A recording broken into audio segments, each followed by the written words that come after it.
one dance, baby. That one dance. Assalamualaikum warahmatullahi wabarakatuh. Perkenalkan, nama saya Fiona Rizky Dinita dari Prodi Manajemen kelas 2 RK Divisi 1. Pada video kali ini saya akan menjelaskan kembali materi pada pertemuan ke-9 sampai pertemuan ke-16 pada mata kuliah pengantar manajemen. Baik, langsung saja. Pada pertemuan ke-9 dan 10 membahas mengenai kekuasaan, kewenangan, tanggung jawab, dan delegasi. Pengertian kekuasaan atau power berarti suatu kemampuan untuk mempengaruhi orang atau merubah orang atau situasi. Kekuasaan juga dapat berkonotasi positif maupun negatif. Ada beberapa faktor yang mendasari adanya kekuasaan. Yang pertama yaitu reward power, yang kedua coercive power, yang ketiga legitimate power, yang keempat expert power, dan yang terakhir yaitu referent power. Selanjutnya yaitu kewenangan atau authority memiliki beberapa jenis kewenangan. Yang pertama yaitu kewenangan lini, kewenangan staf, dan terakhir yaitu kewenangan fungsional. Yang selanjutnya ada tanggung jawab atau responsibility, kewenangan dan tanggung jawab. Manajer yang diberi wewenang menyadari terdapat tanggung jawab dalam setiap kewenangan dan menjalankan tanggung jawab tersebut. Selanjutnya ada pelimpahan wewenang adalah proses pengalihan tugas kepada orang lain yang sah atau terlegitimasi menurut mekanisme tertentu dalam organisasi dalam melakukan berbagai aktivitas yang ditunjukkan untuk pencapaian tujuan organisasi yang jika tidak dilimpahkan akan menghambat proses pencapaian tujuan tersebut. Selanjutnya, terdapat beberapa manfaat dari pelimpahan wewenang. Yang pertama, pelimpahan wewenang memungkinkan subbagian atau bawahan mempelajari sesuatu yang baru dan memperoleh kesempatan untuk melakukan sesuatu yang baru tersebut. Yang kedua, bahwa pelimpahan wewenang mendorong tercapainya keputusan yang lebih baik dalam berbagai hal. Dan yang ketiga, penyelesaian pekerjaan akan dapat dilakukan dengan lebih cepat sekiranya pelimpahan wewenang tersebut berjalan sebagaimana mestinya dan diberikan kepada orang yang bertanggung jawab. Terdapat 3 kunci pelimpahan wewenang agar efektif. Yang pertama, kepercayaan atasan pada bawahan. Yang kedua, komunikasi terbuka antara atasan dengan bawahan. Dan yang terakhir yaitu kemampuan manajer dalam memahami tujuan organisasi, tuntutan pekerjaan, dan kemampuan bawahan. Yang terakhir ada sentralisasi dan desentralisasi. Sentralisasi merujuk kepada cara pengorganisasian di mana keseluruhan tugas, tanggung jawab, dan perintah dipusatkan dari hierarki yang paling tinggi untuk kemudian hierarki yang di bawahnya menerjemahkan dalam bentuk tindak lanjut dari apa yang telah diputuskan dari hierarki yang tertinggi. Desentralisasi merupakan pelimpahan kewenangan dari hierarki yang lebih tinggi kepada hierarki yang lebih rendah dalam hal pengambilan keputusan dan penentuan dengan cara bagaimana kegiatan akan dijalankan. Pada pertemuan ke-11 dan 12 membahas mengenai motivasi dan kepemimpinan. Terdapat 2 konsep penting dari fungsi pengarahan pada individu. Yang pertama yaitu motivasi dan kedua yaitu kepemimpinan. Selanjutnya, pengertian motivasi menurut French dan Raven, motivasi adalah sesuatu yang mendorong seseorang untuk menunjukkan perilaku tertentu. Ada 3 faktor penentu kinerja menurut Griffin. Yang pertama yaitu motivasi atau motivation terkait dengan keinginan untuk melakukan pekerjaan. Yang kedua yaitu kemampuan atau ability merupakan kapasitas dari tenaga kerja untuk melakukan pekerjaan. Dan yang terakhir yaitu lingkungan pekerjaan atau work environment, sumber daya dan situasi yang dibutuhkan dalam melakukan pekerjaan. Selanjutnya, terdapat 5 perspektif kontemporer mengenai motivasi. Yang pertama, perspektif kebutuhan. Yang kedua, perspektif keseimbangan dan keadilan. Yang ketiga, perspektif pengharapan. Yang keempat, perspektif penguatan. Dan yang terakhir yaitu perspektif penyusunan tujuan. Oke, next ada modifikasi perilaku. Yang pertama yaitu penguatan positif. Yang kedua, pembelajaran melalui penginderaan terhadap sesuatu. Yang ketiga, pengecualian atau peniadaan. Dan yang terakhir yaitu hukuman. Perspektif penyusunan tujuan mengenai motivasi menyangkut tingkat keterlibatan anggota dalam penyusunan dan penentuan tujuan organisasi. Ketidaktahuan pegawai tentang tujuan organisasi akan menyulitkan perusahaan mencapai tujuan. Misal, anggota yang bertipe X cenderung kurang dilibatkan, tidak terlalu dapat diharapkan dalam penyusunan tujuan. Sedangkan yang bertipe Y cenderung untuk lebih dilibatkan dalam penyusunan tujuan.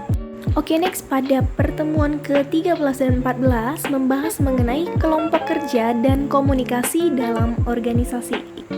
Pengertian kelompok dan kelompok kerja. Kelompok merupakan kumpulan dua orang atau lebih yang saling berinteraksi dan saling mempengaruhi untuk suatu tujuan tertentu yang dipahami bersama. Sedangkan kelompok kerja merupakan kelompok yang disusun oleh organisasi dengan tujuan untuk menjalankan berbagai pekerjaan yang terkait dengan pencapaian tujuan organisasi. Ada beberapa karakteristik kelompok. Yang pertama, merupakan kumpulan yang beranggotakan lebih dari satu orang. Yang kedua, adanya karakteristik yang berbeda dari setiap orang. Yang ketiga, adanya interaksi di antara kumpulan orang tersebut. Dan yang terakhir yaitu adanya tujuan bersama yang ingin dicapai. Selanjutnya yaitu kelompok kerja formal dan informal. Kelompok kerja formal adalah kelompok kerja yang dibentuk atau disusun secara resmi oleh manajer, di mana kelompok kerja tersebut diberikan tugas dan pekerjaan yang terkait dengan pencapaian tujuan organisasi. Sedangkan kelompok kerja informal disusun atau tersusun dengan sendirinya ketika beberapa anggota dari organisasi yang kegiatannya biasanya tidak terkait langsung dengan rencana-rencana rutin dari organisasi, namun secara tidak langsung akan mempengaruhi kinerja dari orang-orang dalam organisasi. Bentuk kelompok kerja formal yang pertama yaitu kelompok kerja langsung, kepanitiaan, kelompok kerja temporal atau khusus. Selanjutnya ada beberapa tahapan dalam pembentukan dan interaksi tim kerja. Yang pertama yaitu pembentukan, penguatan, penyesuaian, perwujudan, dan yang terakhir yaitu pencarian. Peran kepemimpinan dalam kelompok kerja terdapat dua pemimpin. Yang pertama yaitu pemimpin formal, seseorang yang ditunjuk atau ditugaskan secara formal oleh organisasi untuk memimpin orang-orang dalam melakukan suatu pekerjaan. Sedangkan pemimpin informal merupakan seseorang yang secara alamiah dianggap mampu memainkan perannya sebagai pemimpin ketika kelompok kerja telah berhasil bekerja dan saling berinteraksi. Selanjutnya ada norma dalam kelompok kerja. Norma adalah sesuatu yang diterima dan disepakati oleh kelompok sebagai aturan yang mengontrol perilaku dan tindakan mereka. Selanjutnya ada solidaritas dan integritas dalam kelompok kerja.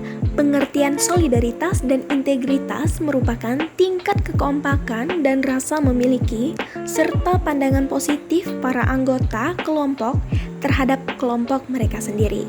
Bagaimana sih cara membentuk solidaritas dan integritas? Yang pertama yaitu memperkenalkan kompetisi atau persaingan antar kelompok kerja dalam pengertian positif. Yang kedua, meningkatkan tingkat interaksi antar anggota dalam kelompok kerja.